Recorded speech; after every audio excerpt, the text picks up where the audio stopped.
ओम शांति। एक बार फिर से हमारे साथ मिलकर सब बोलें ओम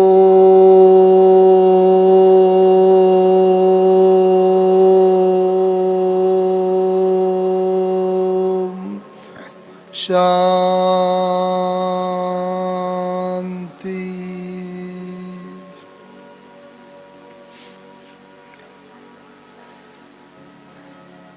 बाप दादा ने हम बच्चों को जो ये महामंत्र दिया है ओम शांति का, वास्तव में देखा जाए तो आज का विषय पूरा इसके अंदर ही समाया हुआ है। हम सभी जीवन जीते हैं और भिन्न भिन्न परिस्थितियां हम बच्चों के सम्मुख आती हैं। कभी कोई परिवार की परिस्थिति, कभी कोई व्यवहार में शरीर की परिस्थिति, बाहर की प्रकृति, अंदर की प्रकृति या स्वभाव, तन मन धन, समय, संबंधों की परिस्थिति या पेपर कहें, तो जब अनेक पेपर आते हैं तो कई बार ये संभावना रहती है कि हमारी अपनी अंदर की स्वस्थिति जो है वो थोड़ी ऊपर नीचे होने की संभावना रहती है, डगमग होने की स्थिति में भी कई बार आ जाती है। तो वास्तव में बाबा ने बताया तो ये है कि स्वस्थिति हमारी इतनी शक्तिशाली हो कि बाहर की कोई भी परिस्थिति हो उस पर हम विजय प्राप्त कर लें, जीत प्राप्त कर लें। और जहाँ जीत होती है वहाँ क्या होता है? जीत होती है वहाँ खुशी है, आनंद है, उमंग उल्लास है, आगे बढ़ने की पूरी सदा प्रेरणाएं और इच्छाएं रहती हैं और व्यक्ति का जीवन बहुत ही बस सुखमय, शांतिमय और सहज हो जाता है। तो आज हम कुछ ऐसे ही बातों पर विचार करेंगे कि कैसे हमारी स्वस्थिति इतनी शक्तिशाली हो। पहली बात तो जो आज का गीत ही सुन रहे थे हम सभी अभी क्लास से पहले, मस्तक सिंहासन पे आत्मा जो राजा बैठी है और फिर जो उसमें मन बुद्धि संस्कार आदि आदि जो बात बताई गई थी, मंत्री है, वजीर है, आदि आदि। तो आत्मा राजा यदि अपने इन सब जो ये कर्मेंद्रियां हैं सूक्ष्म, इनको अपने वश में रखती है तो सदा ही उसकी विजय रहती है, जीत रहती है। हम सबके सामने एक रोल मॉडल कौन है जो अभी तक संपूर्ण रीति से कर्मातीत बना है? कौन है? ब्रह्मा बाबा, साकार ब्रह्मा बाबा। हमें उनके साथ रहने का काफ़ी मौका मिला और केवल इतना ही नहीं, 18 जनवरी को 1969 को जब बाबा अव्यक्त हुए, कर्मातीत फरिश्ता स्थिति को प्राप्त किया, तो उस समय हम मधुबन में ही थे 2 दिन, 17 और 18 जनवरी, और बाबा की संपूर्ण अव्यक्त कर्मातीत फरिश्ता स्वरूप स्थिति को भी देखने का मौका मिला। और उस स्थिति से बहुत प्रेरणाएं मिली। उनके भी कुछ अनुभव आपके साथ आज एक्सचेंज करना चाहेंगे, क्योंकि आज हम सब लोग उसी स्थिति को प्राप्त करने के लिए क्या हो, क्या करना चाहिए, उसके लिए हम सब यहाँ पर बैठे हुए हैं।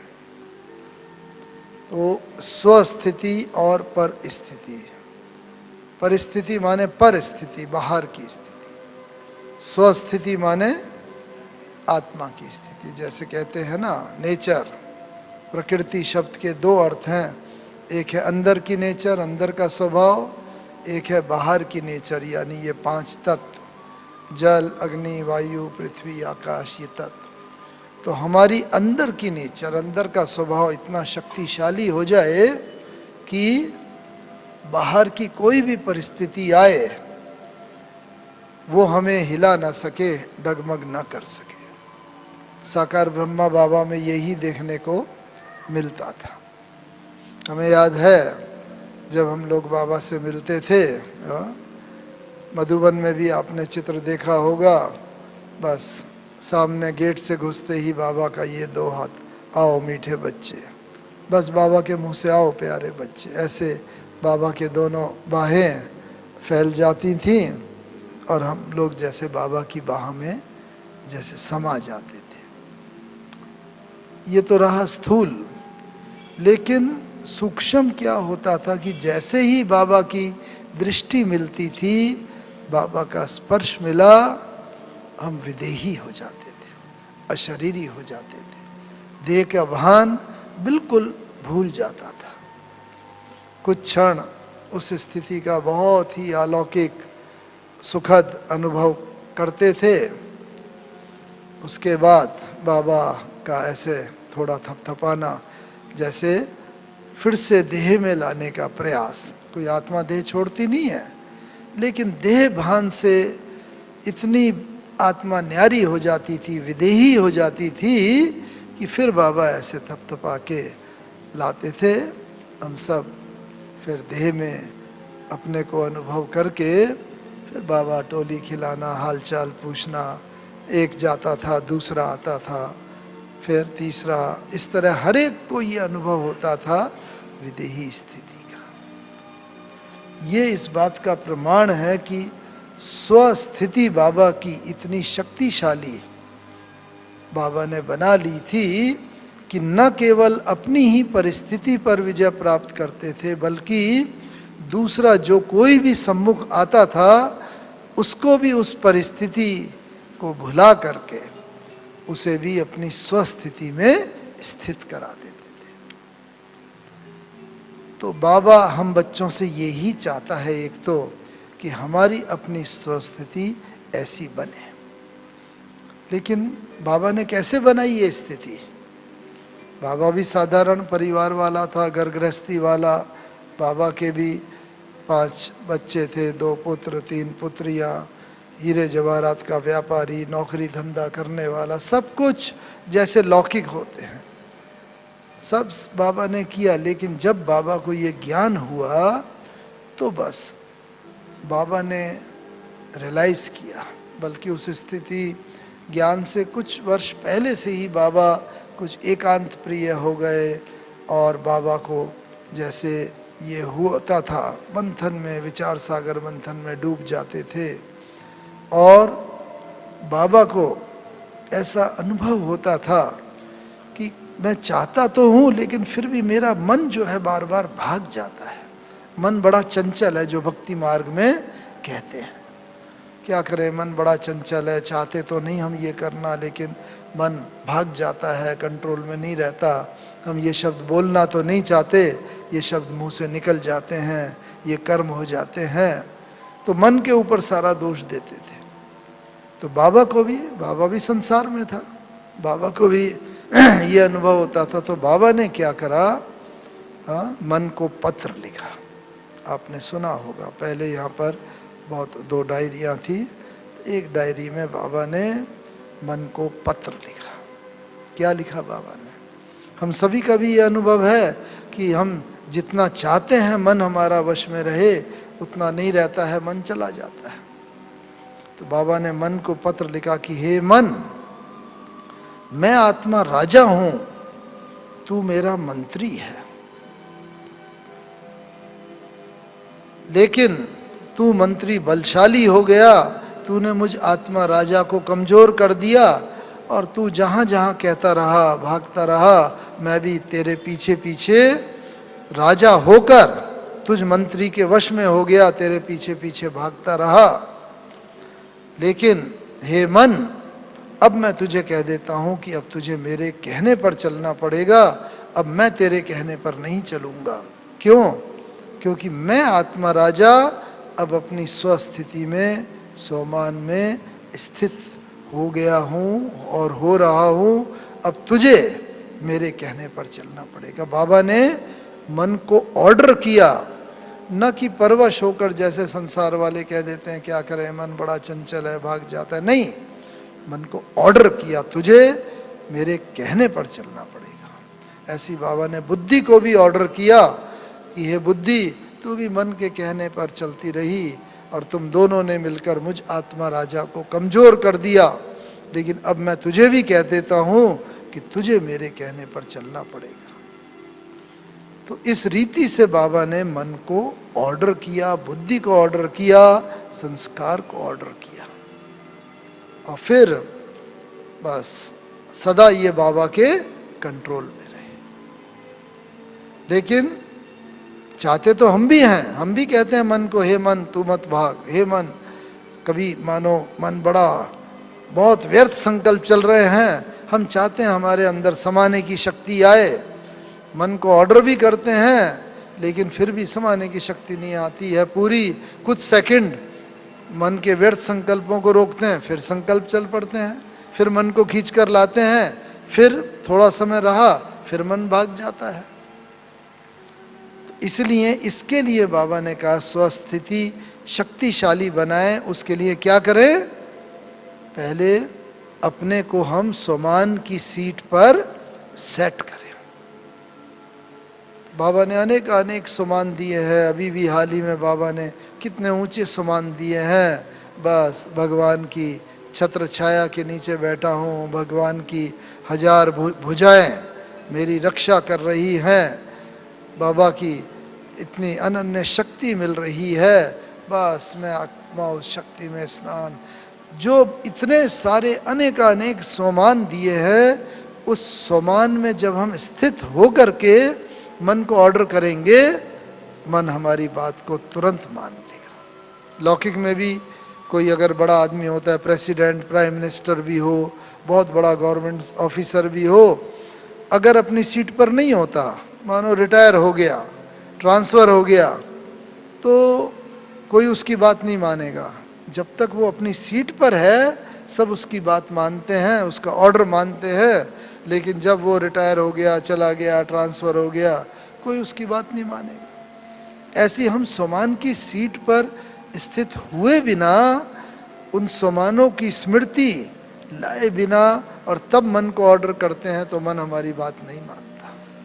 तो इसलिए एक तो स्वस्थिति को शक्तिशाली बनाने के लिए एक हम ये करें कि जब भी हम चाहते हैं मन बुद्धि ये सब हमारे वश में रहें, ये इसके लिए हम पहले स्वमानों को काफ़ी समय तक याद करें, उन स्वमानों का अनुभव करें, बाबा की छत्र छाया का, बाबा की सहस्त्र भुजाओं का, उन सब का अनुभव करते हुए उसके बाद सीट पर सेट होके जब मन को ऑर्डर करेंगे, आप देखेंगे जिस शक्ति का भी हम आवाहन करेंगे, वो शक्ति तुरंत दौड़ी आएगी और हमारे वश में रहेगी, उसको हम इस्तेमाल कर सकेंगे। एक तो बाबा ने ये दिखाया, और बाबा भी कैसे अनुभव करता था इस चीज़ को। हाँ, एक सेकंड में परिस्थिति को देखो। बाबा की इतनी उम्र थी, बाबा को कई बार खांसी भी बहुत आती थी। साकार टेप जिन्होंने सुनी होगी ब्रह्मा बाबा की, कई बार बीच बीच में खांसी भी आती थी। बाबा हंसी में कहते थे, ये खांसी ये कौन है? हाँ, ये मेरी सखी है। हाँ, मैं शिव बाबा को कहता हूँ, बाबा मेरा इस सखी से पीछा छुड़ाओ, ये मेरा पीछा नहीं छोड़ती। तो बाबा क्या कहते थे? शिव बाबा, बच्चे ये तो तुम्हारा अपना कर्म भोग है, जो जो कर्मों का हिसाब जिसका है उसको वो खुद चुकतू करना है। बाबा इसमें तुम्हारे साथ कोई कंसेशन नहीं कर सकता। अगर बाबा तुम्हारे साथ करे तो बाबा को तो सभी बच्चे हैं, सभी के साथ कंसेशन करना पड़ेगा।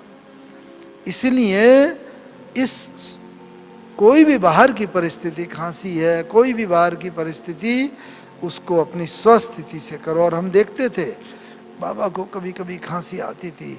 और हिस्ट्री हॉल में आप लोग गए होंगे, देखा होगा हिस्ट्री हॉल में 3 संदली पड़ी हैं। बाबा एक संदली पर बैठते थे, मम्मा एक संदली पर इधर लेफ्ट साइड में, और बीच की संदली खाली रहती थी।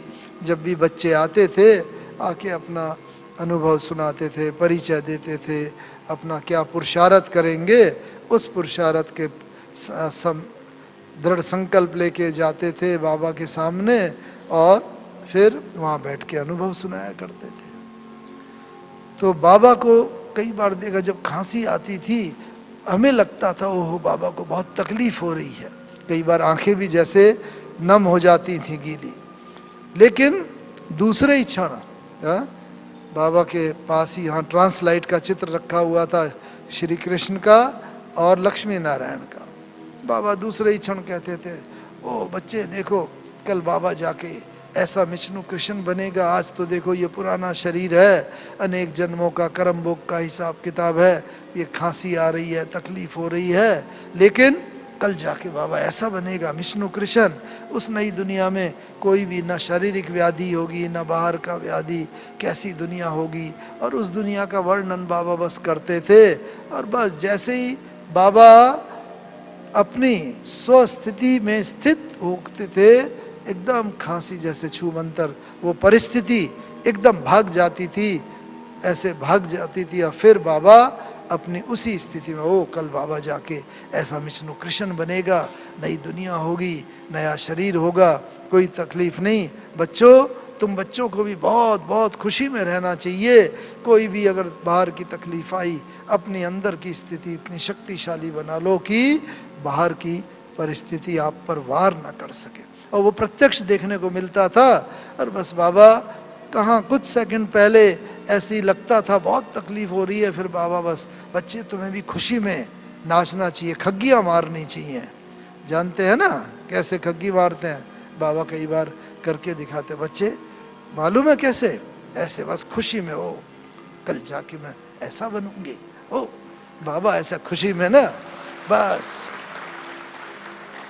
इतनी आयु लेकिन चेहरे पर वही खुशी की लहर, आनंद की लहर। यह है स्वस्थिति पर, प्रैक्टिकल में एकदम परिस्थिति पर विजय प्राप्त कर लेना। बस कोई भी हमारे सामने तन मन धन समय कोई भी आए परिस्थिति, हम अपनी स्वस्थिति को एक तो इतना शक्तिशाली बना लें। और क्या करते थे, हाँ बाबा का देखा, क्योंकि बाबा ही हमारे सामने रोल मॉडल, बाबा की ही संपूर्ण कर्मातीत अवस्था देखी, और ऐसी स्थिति में हम सबको भी स्थित होना है। दूसरा, एक भारतीय संस्कृति ने हमें बहुत अच्छे सिद्धांत दिए हैं, कई चीज़ हैं। और होता क्या है, हम सब लोग रहते हैं दुनिया में ही रहते हैं, परिवार में रहते हैं।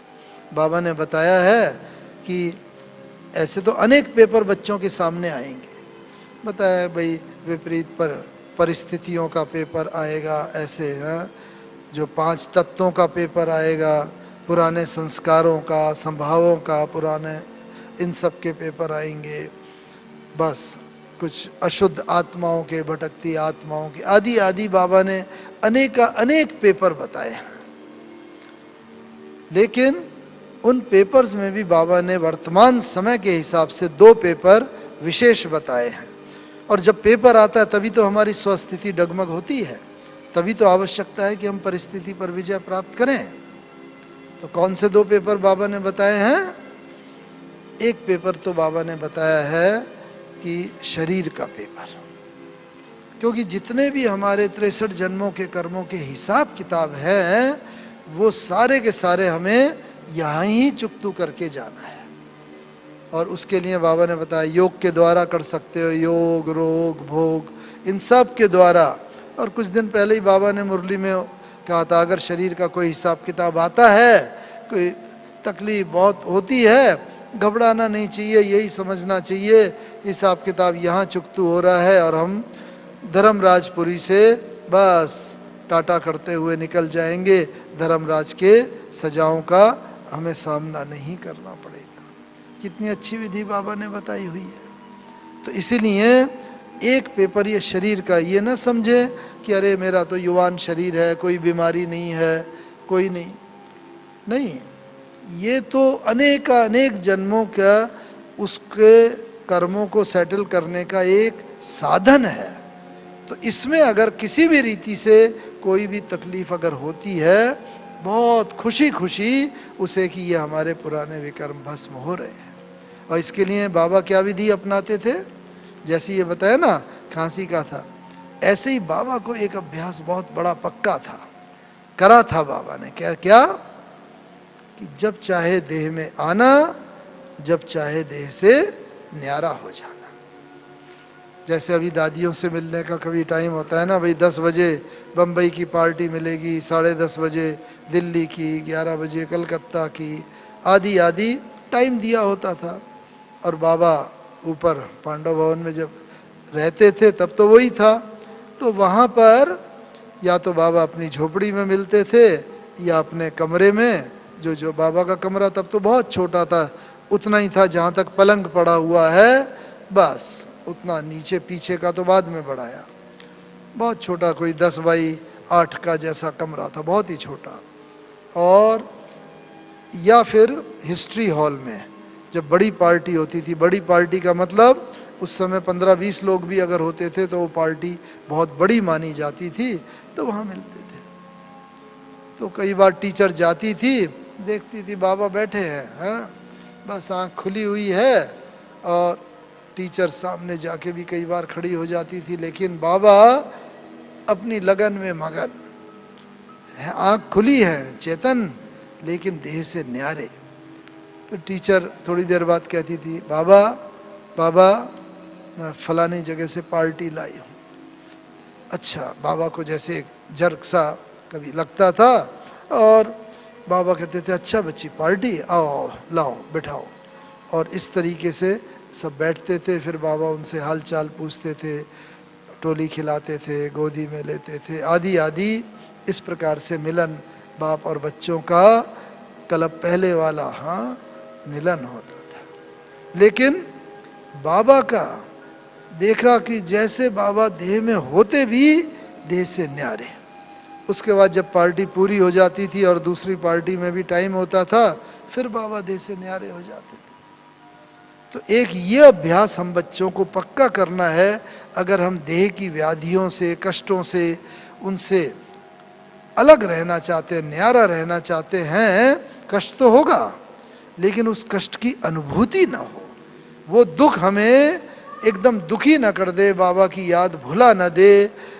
इस कारण से उसके लिए ये आवश्यक है कि हम देह से न्यारा, बस मैं आत्मा इस देह से न्यारा।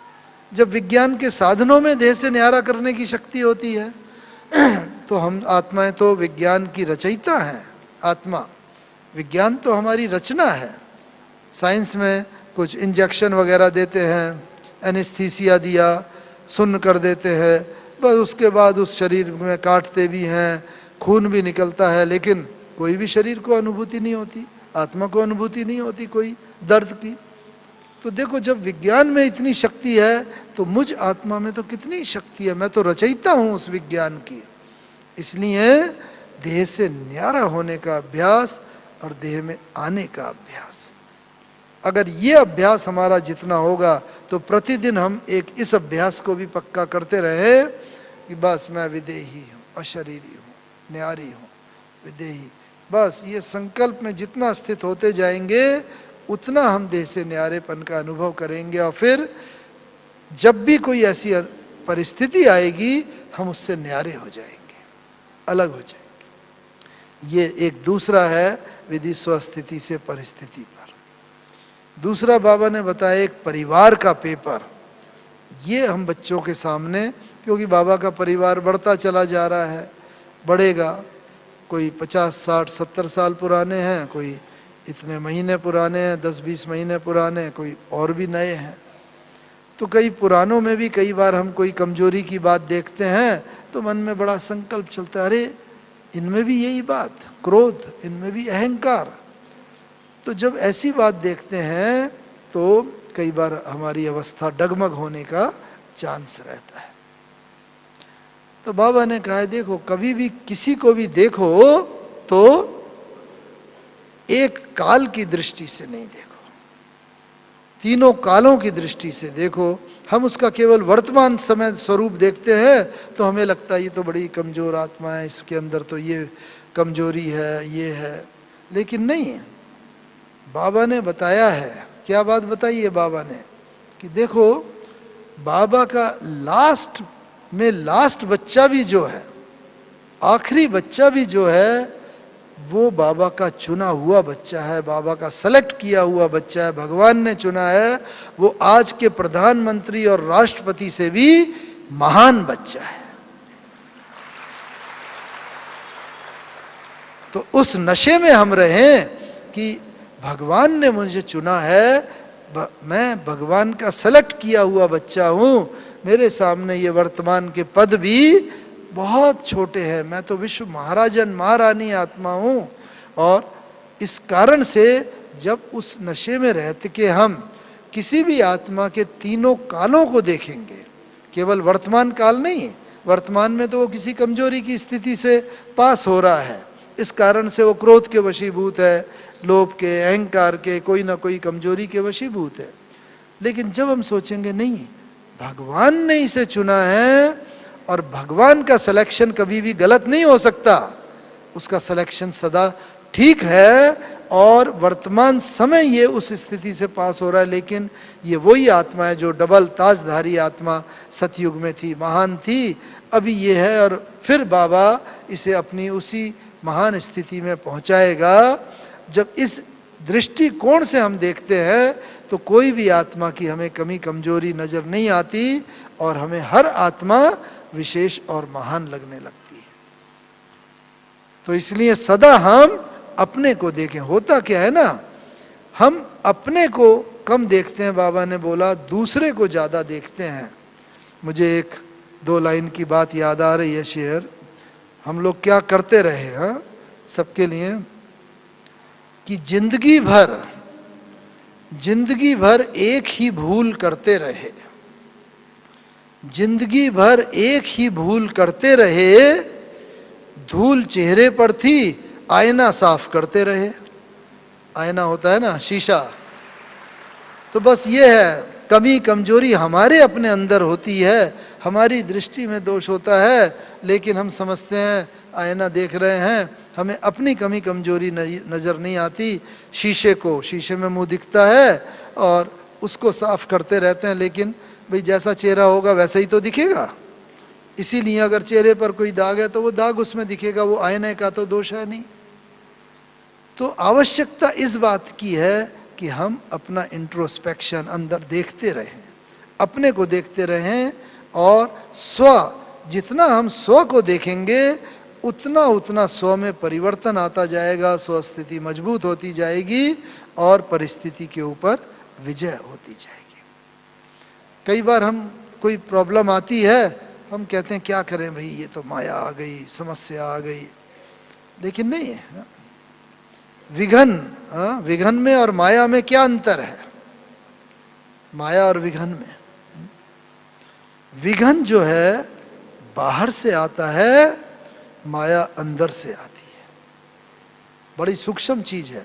मानो कोई आप क्लास जाने के लिए तैयार हुए और बस क्लास जाना है, गुरुवार का दिन है, बड़े उमंग उल्लास में हैं, जाएंगे, बाहर निकले तो स्कूटर पंचर पाया या कार पंचर हो गई। अब क्या करें, बहुत दूर, इतनी सुबह सुबह, कोई रिक्शा भी मिले ना मिले, क्या करें? तो या तो ये परिस्थिति हो जाती है कि उसको सोच के चलो कोई बात नहीं, बाबा को घर में ही याद कर लेते हैं। तो ये अंदर से जैसे माया ने जन्म लेने लगा, माया और कमजोर, विघन आया, लेकिन उस विघन के वशीभूत होके हम माया के वशीभूत होते चले जाते हैं। या फिर यह है कि हम उसका अभ्यास करके, कोई भी करके, उस विघन को पार करके, टेलीफोन के द्वारा मुरली अथवा दूसरे साधनों के द्वारा किसी भी तरह करके पहुंचने का अगर प्रयास करते हैं, तो ये विघन के ऊपर हमारी कमजोरी माया ने विजय प्राप्त कर ली। माने हमारी स्वस्थिति ने माया के ऊपर विजय प्राप्त कर ली। इसीलिए देखना ये है कि मेरी स्वस्थिति सदा शक्तिशाली रहे। देखो विज्ञान भी हमारी रचना है। विज्ञान ने भी क्या किया, आपने पढ़ा होगा, जो अखबार पढ़ते हैं पेपर में और जानते हैं कि वैज्ञानिकों ने भी प्रयोग किए। हाँ? बाबा भी हमें क्या बनाता है, माया जीत भी बनाता है, प्रकृति जीत भी बनाता है, बाहर की प्रकृति का जीत भी। तो विज्ञान ने ना, एक साइंटिस्ट ने प्रयोग किया, सुना होगा, प्रोफेसर एमोटो जापान के हैं। उन्होंने क्या करा, 2 गिलास में पानी लिया और एक गिलास को बड़े पॉजिटिव वाइब्रेशन दिए। हे जल, आप कितना कल्याणकारी हो, जल ही जीवन है और जल के द्वारा ही पूरा संसार चलता है, मैं आपको नमन करता हूँ। और जल, उस गिलास के ऊपर भी बड़े अच्छे अच्छे लेबल लगाए, thank you, I love you, या मदर टेरेसा आदि आदि करके, ऐसे पॉजिटिव। मदर टेरेसा का बड़ा ऊंचा स्थान हम सबके बुद्धि में होता है, क्रिश्चियंस के विशेष करके। और दूसरे गिलास में उसको नेगेटिव वाइब्रेशन दिए कि हे जल, आप तो कितना विनाशकारी हो, बाढ़ के रूप में, सुनामी के रूप में विनाश करते हो। उसको लेबलिंग भी जो लगाई negative, I hate you, I will kill you. और हिटलर ऐसा लगा दिया, हिटलर का नाम आते ही मन में उसकी इमेज, बड़ी क्रूअल इमेज आ जाती है। मतलब एक को पॉजिटिव, एक को नेगेटिव। अब पानी वही है, एक जैसे समान दूरी पर है, और उसको पॉजिटिव वाइब्रेशन, दूसरे गिलास को नेगेटिव। और उसके जब क्रिस्टल बनाए गए, बहुत पॉजिटिव वाले के क्रिस्टल, बड़े अच्छे ऑर्नामेंटल शेप के क्रिस्टल थे, उसे बिल्कुल हीरे जवाहरात, अष्टकोण वगैरह वाले, षटकोण, बहुत देखने में ही बड़े अच्छे। और जिसको नेगेटिव दिए थे वो बड़े विभत्स, डरावने, भयानक, इर्रेगुलर शेप के। अब पानी वही है, लेकिन हमारे विचारों का कितना बड़ा प्रभाव पड़ा।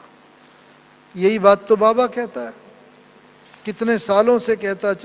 बाबा ने कहा ज्ञान योग के द्वारा, हमारे जैसे अपने आप शरीर के अंदर भी तो 70% से ज़्यादा पानी है। तो जैसे हमारे विचार होते हैं, पॉजिटिव होते हैं, दूसरे को हम आत्मिक दृष्टि से देखते हैं, शुभ भावना, शुभ कामना के विचार होते हैं, प्रेम के, शांति के, जो आत्मा के सद्गुण हैं, वो सब गुणों से प्रेरित जो विचार होते हैं, वो सब पॉजिटिव जैसे विचार हैं। और वो जितने हमारे अपने लिए और दूसरों के लिए वो विचार रहेंगे, तो क्या शरीर भी स्वस्थ रहेगा। और जितना ये विचार नेगेटिव हो जाएंगे अपने लिए भी और दूसरों के लिए भी, तो शरीर भी अस्वस्थ हो जाता है। तो बाहर की परिस्थिति हमारी स्वस्थिति पर विजय प्राप्त कर लेती है, जितना हमारे नेगेटिव विचार होते हैं। और इसी बात को हमारी संस्था ने भी कई रीतियों में करा है। ग्राम विकास वालों ने बीज बोते हैं, अगर और वो बीज को भी थोड़ा योगदान दिया, धरनी को भी योगदान दिया, और फिर जो भी सब्जी अनाज निकलता है बहुत ही अच्छा होता है, बहुत टेस्टी होता है, स्वरूप में भी बड़ा होता है, आदि आदि।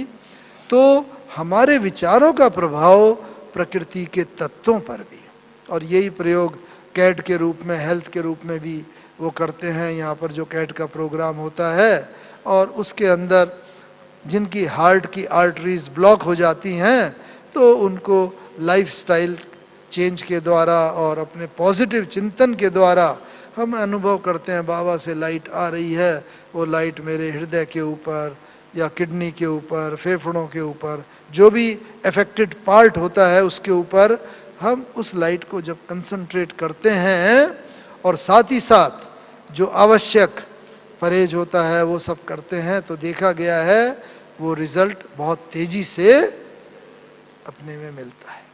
तो ये देखो, मन के विचारों का, स्वस्थिति का, ये बाहर परिस्थिति है। जमीन में बीज बोते हैं, वो भी तो बाहर की प्रकृति है। ये शरीर भी बाहर की 5 तत्वों से ही तो बना हुआ है।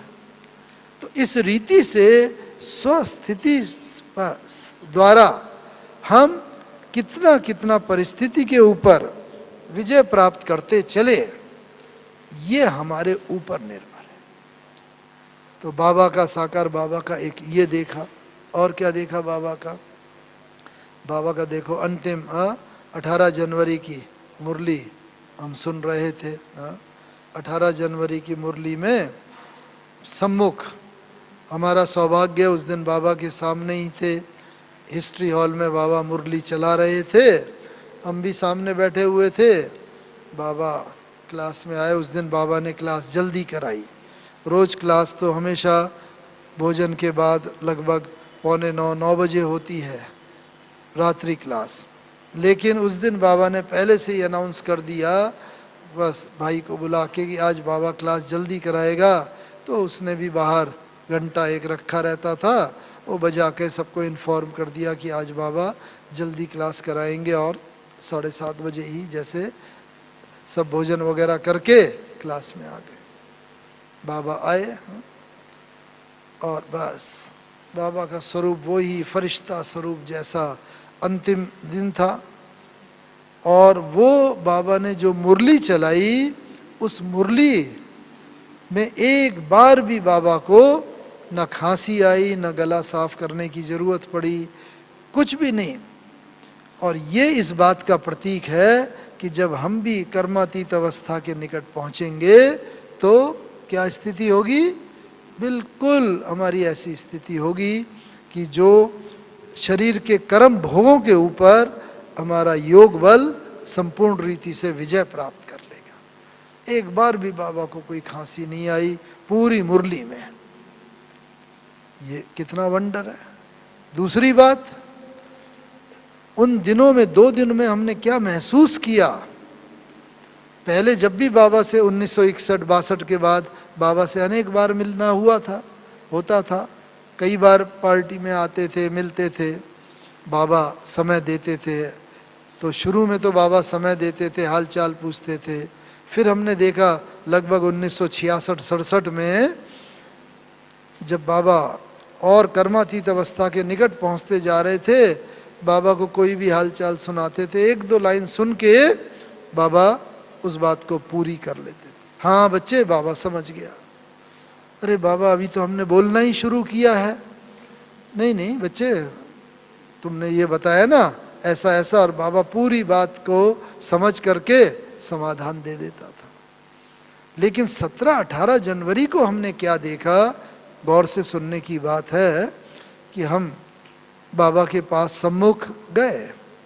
उस समय हम आसाम में बहुत दूर पोस्टेड थे और वहाँ से 17 जनवरी की सुबह आ गए थे। उधर क्लास भी कराते थे, सेवा भी, खुद भोजन भी बनाना, और इस कारण से वहाँ पर बहुत बिजी रहते थे। तो सोचा बाबा से ये भी पूछेंगे, ये भी स्व उन्नति की बात, सेवा की बात, आदि आदि। लेकिन जब भी बाबा के सम्मुख जाते थे, बस बाबा जरा सा दृष्टि दी, हमें एक शब्द भी बोलने की ज़रूरत नहीं पड़ती थी। बाबा कहते थे, अच्छा बच्चे ये पूछने आए हो, अच्छा ये ऐसा कर लो, ऐसा हो जाए। यानी कि एक अक्षर भी बोलने की ज़रूरत नहीं।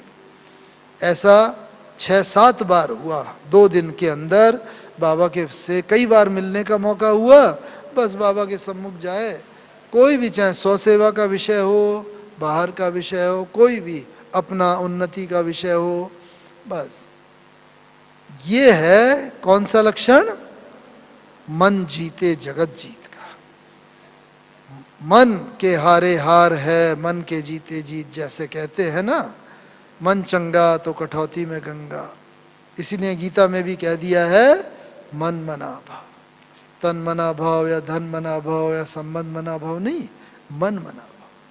हमारे मन की ऐसी स्थिति हो जाए जिसमें हमारा एक भी संकल्प नहीं होगा, तो हम दूसरे को के संकल्पों को तुरंत ही पढ़ लेंगे और दूसरे के संकल्प को पढ़ के तुरंत ही उसकी इच्छाओं को पूर्ण कर सकते हैं। अभी यही पाठ चलना है। और बाबा का अंतिम दिनों में हमने यही पाठ देखा। 2 दिन में तो ये देखा ही देखा, लेकिन 18 जनवरी की रात्रि को सामने हम बैठे हुए क्लास सुन रहे थे। सुनते सुनते हमारे मन में एकदम एक संकल्प आया कि बस क्या ही अच्छा हो, बाबा कुछ हमारे लिए व्यक्तिगत रीति से मुरली में कुछ बोल दे। बस व्यक्तिगत रीति से, मुरली जनरल तो चलती है लेकिन व्यक्तिगत। और वो हमारे मन में संकल्प ही उठा। अब भक्ति मार्ग में बोलते हैं ना, भक्त के मन में संकल्प होता है, इष्ट देव जो होता है उसकी मनोकामना पूर्ण करता है। भक्त की इच्छा होती है भगवान का दीदार हो, भगवान का दीदार होता है, और बस भगवान क्या कहते हैं उसे, हाँ, जो तुम्हारी इच्छा है वरदान मांग लो। भक्त कोई भी वरदान मांगता है, चाहे मुंह से मांगे चाहे हृदय से मांगे, भगवान के मुंह से क्या निकलता है, एक ही बात, बस क्या निकलती है, हाँ, जिससे कि जो वरदान वो हो। और लेकिन यही चीज हमने 18 जनवरी को अनुभव की। मन में संकल्प आया, तुरंत बाबा तक पहुंचा होगा, और बाबा ने तुरंत ही नाम लेकर के एकदम बस 4-5 महावाक्य उच्चार दिए। देखो ये बच्चा है, मोहन है, बहुत मीठा है, कभी किसी की निंदा नहीं करेगा, आदि आदि जो भगवान की प्रेरणा थी बाबा की। संकल्प हमें आया 1 सेकंड के लिए, बाबा हमारी उन्नति के कोई महावाक्य, और बाबा तक पहुंचा। अब यही पार्ट बाबा चाहता है, हम सब भी दुनिया के सामने मास्टर ब्रह्मा है। तो ब्रह्मा का शरीर तो अब रहा नहीं है, नहीं शरीर दे, तो हम सब, बाबा कहता है, बाप समान बन के दुनिया की इच्छाओं को पूर्ण। अभी ऐसा समय आएगा, दुनिया की बहुत अशांत दुखी आत्माएं आएंगी, हम सबको उनकी इच्छाओं को पूर्ण करना है, इसलिए हमारी स्थिति ये हो। और ये कब होगी, जैसे पानी होता है ना, पानी में अगर बिल्कुल निर्मल होगा, कोई लहरें नहीं होंगी, हम अपनी छवि देख सकते हैं, हमारी सूरत देख सकते हैं। लेकिन पानी में एक छोटा सा कंकड़ भी डाल दो, लहरें पैदा होंगी, तो हमें अपनी छवि स्पष्ट दिखाई देगी, नहीं दिखाई देगी।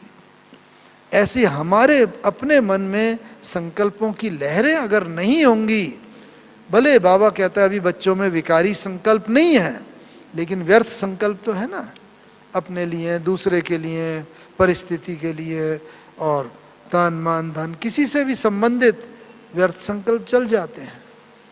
तो बाबा कहता है संकल्प व्यर्थ भी ना हो, और जब ऐसी इच्छा मात्रम अविद्या, इच्छाओं की भी अविद्या हो जाए, ऐसी स्थिति हो जाएगी, तो क्या होगा, दुनिया की जो भी आत्माएं अपनी इच्छा लेकर आएंगी, हमारे द्वारा उनकी उन इच्छाओं को शिव बाबा पूरा कराएगा, क्योंकि साक्षात्कार की चाबी तो बाबा के पास ही है। तो कोई आत्मा श्री कृष्ण की साक्षात्कार की इच्छा लेके आई, कोई राम की, कोई हनुमान की, कोई देवी की, आदि आदि अलग अलग, हम एक ही होंगे।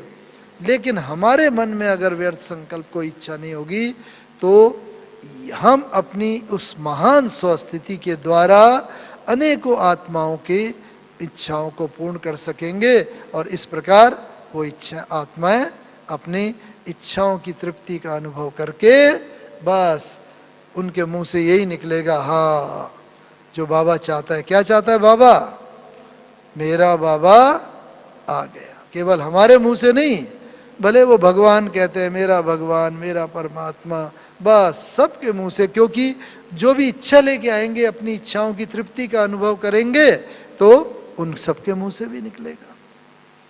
एक तो ये हम अपने संकल्पों के ऊपर ये विजय प्राप्त करते चलें, स्वस्थिति हमारी इतनी मजबूत होती जाए, जो परिस्थितियों पर, कोई भी परिस्थिति आए, विजय।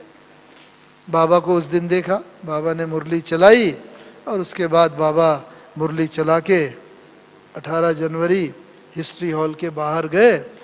पहले एक कदम आगे बढ़ाया, फिर बाबा दृष्टि देते रहे, फिर सबको दृष्टि दे के फिर बाबा बाहर गए, फिर हर एक को, बस योग के द्वारा बाबा ने उस दिन एक एक बच्चे को अनुभव कराया। क्यों? क्योंकि बाबा को तो मालूम था, शिव बाबा को, कि आज इस साकार तन के द्वारा मेरा ये अंतिम मिलन हो रहा है। इसीलिए बस वो अंतिम मिलन का संपूर्ण आनंद लेते हुए और देते हुए, बस बाबा दरवाजे के पास जाके बाबा ने कहा, क्या? अच्छा, बाबा बच्चों से छुट्टी लेता है, विदा लेता है। ये शब्द बाबा ने पहले कभी नहीं बोले। अच्छा, बाबा बच्चों से छुट्टी लेता है, विदा लेता है, ये इस बात का सूचक है। कौन सा? हाँ, इच्छा मृत्यु का भी। बस पहले से हमें आभास हो जाए जब हम कर्मातीत अवस्था के हाँ बाबा, अब मैं ये शरीर छोड़ के आत्मा आपकी गोदी में आ रही हूँ। बाबा को भी जैसे आभास था कि हाँ ये साकार मिलन मेरा पूरा हुआ, अब बस इसीलिए बाबा के मुंह से शब्द निकले, अच्छा बाबा विदा लेता है, छुट्टी लेता है। ये शब्द बाबा ने पहले कभी भी नहीं बोले। मीठे मीठे बच्चों को याद प्यार, गुड मॉर्निंग, ये तो हमेशा बोलते हैं, लेकिन ये शब्द बोल के बाबा अपने कमरे में गए और बस बाबा ने बिल्कुल दादी जी के हाथ में हाथ शक्तियों की विल करते हुए देह त्याग कर दिया। तो ये सब तो अभी तक हमने सुने माया जीत के किस प्रकार से बाबा ने स्वस्थिति को मजबूत किया, माया पर संपूर्ण विजय प्राप्त करते हुए। लेकिन आश्चर्य की बात तो अंतिम 3 दिनों में देखी। 18 जनवरी को रात्रि को बाबा ने शरीर छोड़ा, 18 जनवरी को शरीर रखा रहा रात्रि भर, 19 को सारा दिन, 19 की रात्रि, 20 का सारा दिन, 20 तारीख की रात्रि, 21 तारीख को भी दोपहर के बाद बाबा का अग्नि संस्कार किया गया। हम तो वहाँ पर थे, हमने खुद अपनी आँखों से देखा और बाबा के इस अग्नि संस्कार में स्नान आदि कराने में देखा बाबा का शरीर बिल्कुल जैसे वैसा ही फ्लेक्सिबल था। नहीं तो आत्मा जब शरीर छोड़ के जाती है तो शरीर थोड़ा अकड़ जाता है, स्टिफ हो जाता है। बाबा के शरीर में वो ही जैसे चमकता हुआ शरीर, कोई काला नहीं पड़ा, कोई दुर्गंध नहीं आई। इतना 65-70 घंटे तक शरीर रखा रहा। हमें मालूम है कि कोई भी इंजेक्शन नहीं दिया गया, कोई भी केमिकल नहीं लगाया गया, कुछ नहीं, लेकिन बाबा का शरीर वैसे ही गोरा चमकता हुआ लगता था। हमेशा की तरह बाबा जैसे खड़े होंगे और कहेंगे वहाँ पसार के आओ बच्चे, मीठे बच्चे, और वैसे ही बिल्कुल शरीर में वैसे फ्लेक्सिबिलिटी। ये है प्रकृति जीत का लक्षण, 5 तत्वों के ऊपर बाबा की विजय का लक्षण। 5 तत्वों के बने इस शरीर के ऊपर भी बाबा ने कितनी विजय प्राप्त कर ली थी कि आत्मा शरीर छोड़ के भी चली गई तो भी इन 5 तत्वों ने इतने घंटे तक, जो डॉक्टरों की पूरा फिलॉसफी है कि शरीर अकड़ जाता है, दुर्गंध आ जाती है, काला पड़ जाता है, कुछ भी नहीं। ये प्रकृति जीत, ऐसा हम बच्चों को भी बनना है। बाबा भी हम बच्चों से चाहता है। कैसे बनेंगे ये प्रकृति जीत? प्रकृति को रोज तो हम दान दें, इसीलिए बाबा कहता है रोज प्रकृति के तत्वों को भी दान दो, शुभ भावना का, शुभकामना का, लेकिन एक एक प्रकृति का गुण अवश्य धारण करो। और तो प्रकृति को हम जब अपना मित्र बना लेंगे तो प्रकृति कभी भी हमारी मृत्यु का कारण नहीं बन सकती। मित्र मित्र के प्राण नहीं लेता। मानो जल है, हाँ, जल में कौन सा सबसे बड़ा गुण है? जल में गुण है फ्लेक्सिबिलिटी का, एडजस्टमेंट का। जल को जिस चीज में लो उसमें एडजस्ट हो जाता है। गिलास में लो, गिलास में सेट हो जाएगा, कटोरी में लो, कटोरी में, थाली में लो, थाली में, चम्मच में लो, चम्मच में सेट हो जाएगा। एडजस्टमेंट का गुण है, फ्लेक्सिबिलिटी का। ऐसे मैं भी अपनी नेचर ऐसी बना लूं, स्वभाव ऐसा बना लूं कि जल की तरह हर एक के साथ एडजस्ट होके चल सके। ऐसा ना हो कि इनके साथ तो एडजस्ट होना बहुत आसान है, इनके साथ भाई बहुत मुश्किल है।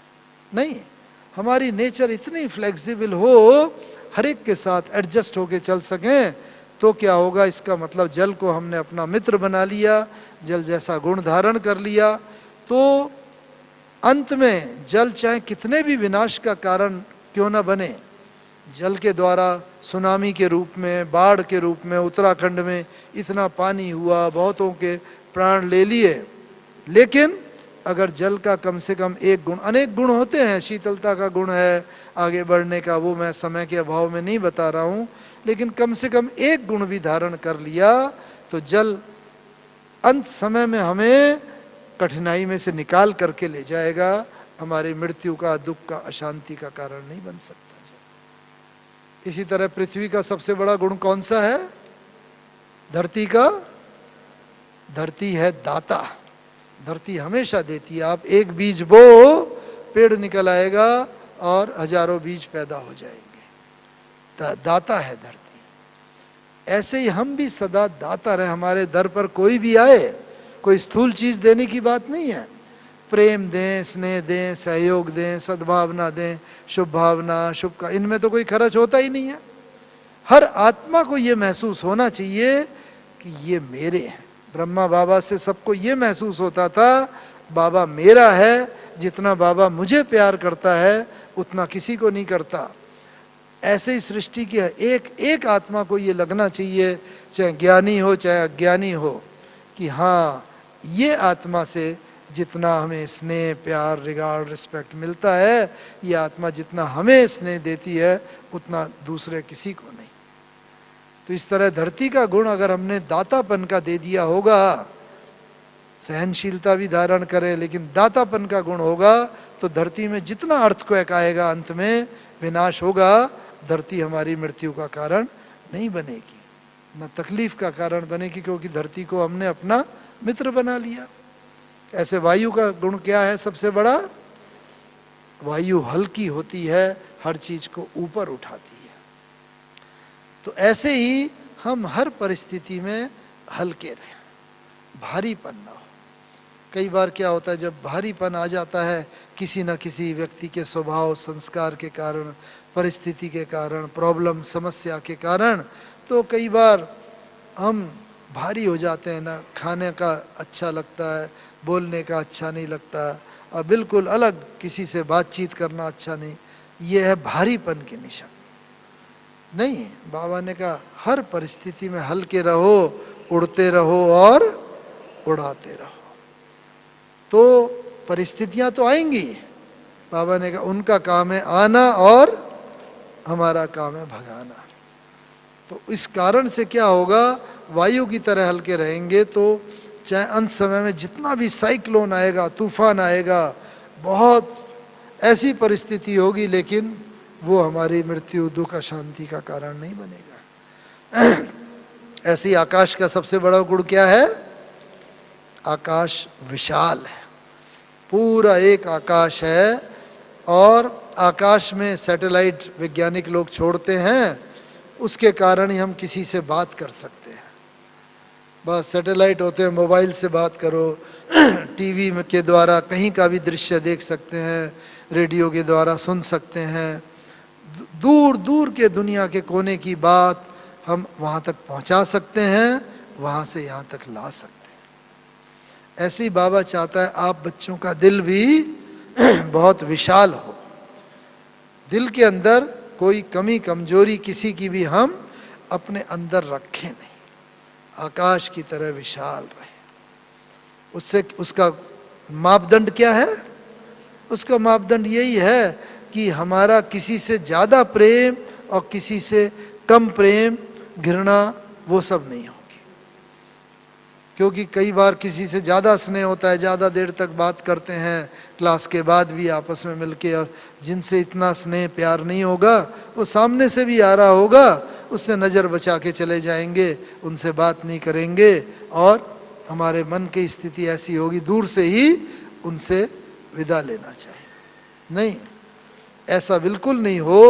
हर आत्मा, दूसरा अगर नहीं भी बोल रहा है, आप बोल के उसे ओम शांति, गुड मॉर्निंग भाई जी, गुड मॉर्निंग बहन जी, जहाँ पर भी ये अगर दीवार अंदर की खड़ी हो गई है, इस दीवार को हम ख़त्म करने का प्रयास करें। और हर आत्मा से हमारा जितना कम्युनिकेशन रहेगा, बातचीत रहेगी, उतना बड़ा हम विश्व महाराजन बनेंगे।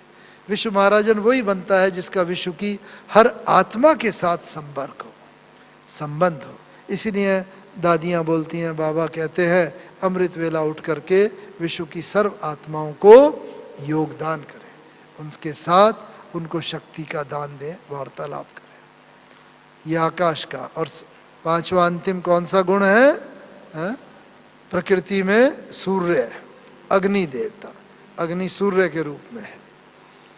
तो सूर्य का अग्नि का सबसे बड़ा गुण कौन सा होता है? अग्नि का गुण है रूप बदल देने का। अग्नि में कोई चीज डालो, उसका रूप बदल जाता है। ऐसे ही बस हमारा भी बाबा ने कहा है ज्वालामुखी स्वरूप। अब उस स्वरूप की आवश्यकता है जिससे बहुत अशांत आत्मा आएंगी, उनका स्वरूप बदल जाए। बाबा ने कहा रोती हुई आत्मा आए, हंसती हुई चली जाए। दुखी आत्मा आए, सुख के सागर में लहराती हुई चली जाए। अशांत आत्मा आए, शांति की लहरों का अनुभव करती हुई चली जाए। उसका स्वरूप हम बदलने की क्षमता रखते हैं। और ये ब्रह्मा बाबा में देखा, दादियों में भी देखा, जो दादियों के सम्मुख जाते हैं, अंदर की कोई बात होती है, सब प्रश्नों का हल सब मिल जाता है।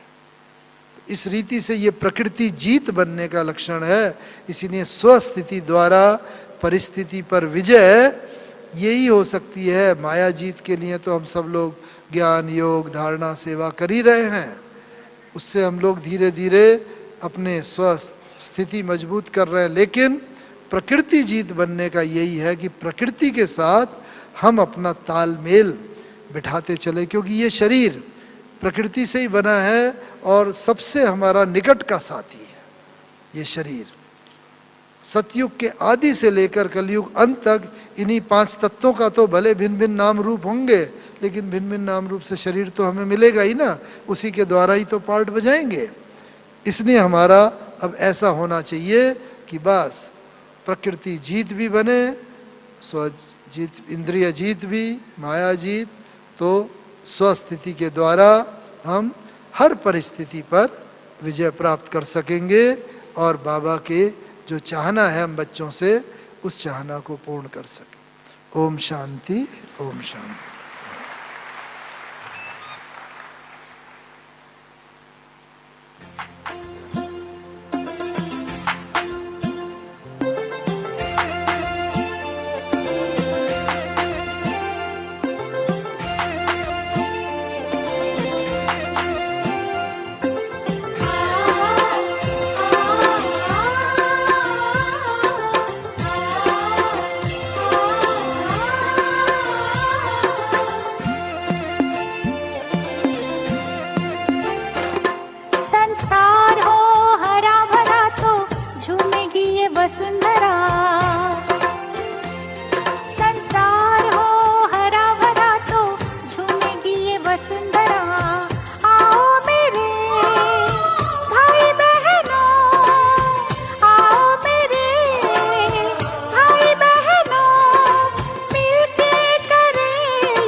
खुशहाल बनाए, सुखद फसल